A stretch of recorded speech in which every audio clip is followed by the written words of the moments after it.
Om Namo Bhagavate Vasudevaya. We are reading from Bhagavad Gita, verse number 12 and 13 today. Tasya sanjanayan harsham kuru vriddha pidamaha simhanadam vinadyoche shangam dadamo pradabhavan. Tasya sanjanayan harsham.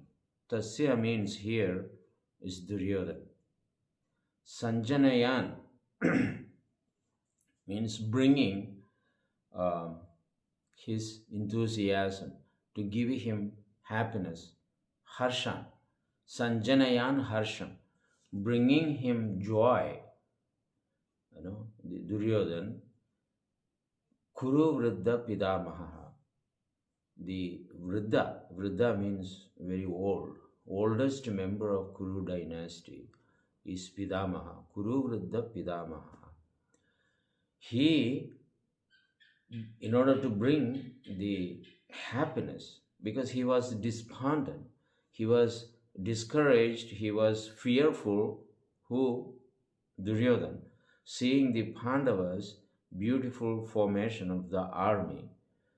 So, understanding his panic situation, Bhishma Dev decided to blow his conch shell.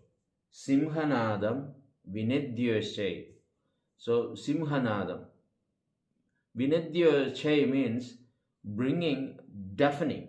In other words, is that conch shell deafens the people and also brings some kind of terror in the heart of the enemies. That was the intention of Bhishma Dev. So Simhanadam Vinadhyashay Shangam Tadamo Pradabhavan. So Shangam, he blew the conch shell. Who is that? Pradabhavan. Pradabhavan means the lion-hearted personality. In other words, roaring like a lion. Lion is considered to be the king of the king of the forest. So he knew that he is the king of the elephants too. So he is the king of all animals. So here Simhanadam, Simhanadam means the kind of roaring of the lion. That kind of conch shell he actually blew in order to bring enthusiasm to his people, not only Duryodhana, to all his army, and also terror in the heart of Pandavas. So we can see the anxiety created within the heart of Duryodhana, seeing the Pandavas' army. And the whole conversation between Dronacharya and Duryodhana was observed by Bhishma Dev. So Bhishma Dev understood my great grandson is actually in a panic situation. So I must actually bring him some joy. The Acharyas explains that even though Bhishma Dev blew the shang, but within the heart of Bhishma Dev was this, that my dear Duryodhana, I am blowing this shang in order to make you understand there is no possibility of victory because the personality of Godhead is on the other side. And as long as he is on the other side and supporting the Pandavas, we have no chance of victory. So that you must know. So that was his subtle intention. This is according to our Acharyas. So we actually see when he blew the shank, actually nothing happened to the Pandavas. Though his own army were encouraged to fight, Pandavas, in the heart of Pandavas, it made no difference. So that is actually the mood of the Pandavas, because they were so convinced, and they were, even though they were few several members, not like the ocean of army like the uh, Kauravas. They were having total dependence and confidence upon Lord Sri Krishna. Therefore, they never had fear. These five Pandavas are five different weapons of the Supreme Lord.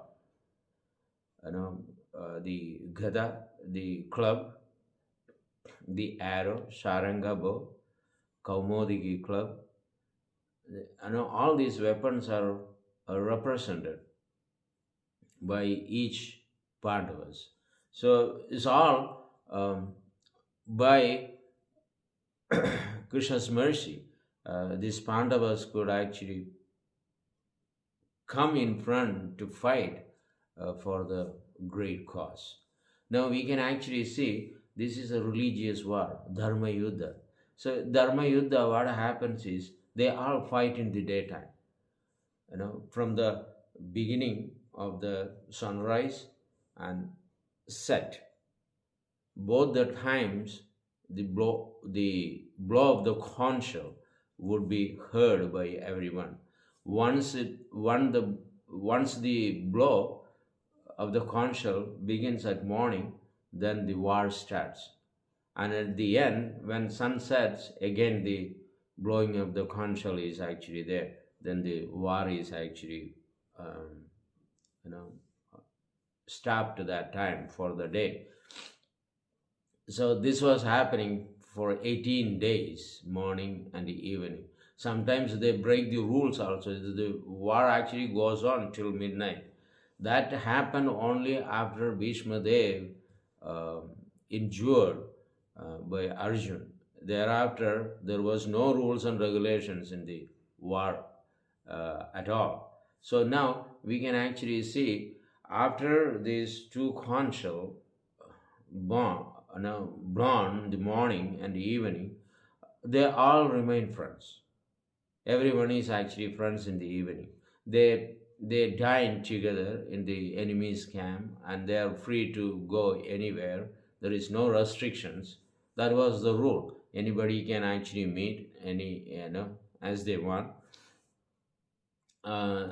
They dine each other, have exchanged good words, nice things, but in the morning again they come to the battlefield, fight one another. This is the same thing happened with Pandavas when they actually went and met Jarasandha. So headed by here Bhimasen, Arjun, and Lord Sri Krishna. So they fought. Jarasandha and Bhima fought for 28 days. Morning till evening they fight. In the evening they are the guests for Jarasandha, and they dine fine dishes in the kitchen of Jarasandha. So then they eat with Jarasandha as well. In the morning they again come to the ground, fight. In that way, 28 days they actually fought. There were no results. Then he indicated to the Supreme Lord that I'm really exhausted. I can't actually fight anymore, and there is no result coming in. Then the Lord actually indicated to him that Jarasandha is actually a two-piece. One eye, half nose, half mouth, one ear, one chest, one testicle, one leg is like that, two-piece. So then the Lord actually told him, you tear him off and put it in the opposite direction. Even if you put in the same direction, again he will come and join. So that happened 2-3 times. He splitted him, bifurcated him into two and threw him in two directions. Right? But that again he actually came and joined. So the third time the Lord actually said, throw him in opposite direction after tear. So in that way, he actually did it and he became successful. Jarasandha was killed. Now, what do we understand from this? Exhaustion. And we also every day work so hard, and whole life we work hard, and we get practically nothing except the two chapatis and little dal or some of your um, South Indian preparations, and we just eat and sleep. One day we will come to know why I'm working so hard, because we are so much covered by the ignorance of the material nature. The material nature works in three modes: goodness, passion, and ignorance. So this ignorance actually covers the original soul and make us to work so hard, and we exhaust. Even the form comes from the mouth, and we receive nothing from this material world. Just like Bhima actually fought, the Kauravas actually fought. What they got? Nothing. But until Krishna actually stepped in. With Bhima, Krishna was actually there. When he was exhausted, he told the Lord that I cannot fight anymore. So he took shelter of him. Please help me. So he helped him. The Kauravas never surrendered, never asked Krishna for the help, and therefore they completely perished until the last member, Duryodhana. Beating his thigh, Bhima almost injured him and left him without even he could actually even move. That is the way that Bhima did to Duryodhana. Why? There was no surrender at all. At one point, if he told Lord Krishna, my dear Lord, please stop this. I will give the Pandavas whatever they want. Sometimes defeat is considered to be the success. That is the real meaning. That is the real meaning. It actually brings a joy in the heart. Most of the time, surrendering to the Supreme Lord is not actually failure. So we should actually accept our defeat, surrender with our office pen, right? That now I worked so hard and achieved nothing. Please help me. And you start chanting the holy name of the Lord, and you see how Krishna is actually helping, because he is the real Lord of the universe. He is real Lord of you.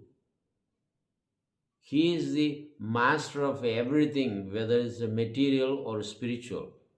There is no meaning in working so hard, and after coming home you get on the other's case or others get on your case without knowing what you have been going through in your workplace, whether it is a business or office or anything. So ultimate result is simply desperation, disappointment. So therefore, it is essential in the morning and the evening, like Shanganadam. We should, before the Shanganadam, we should have our spiritual activities. After the evening, after the Shanganadam, we should have spiritual activities. In the daytime, we may work like these war people were working, but they are all perished because there was no Krishna. Neither before the Shanganadam or after the Shanganadam they had Krishna conscious, nor they have while they were fighting. So they all got perished. Similarly, we should have before Shanganadam spiritual activity, after the Shanganadam spiritual activity, while the actions were actually going on, different works, we should be Krishna conscious.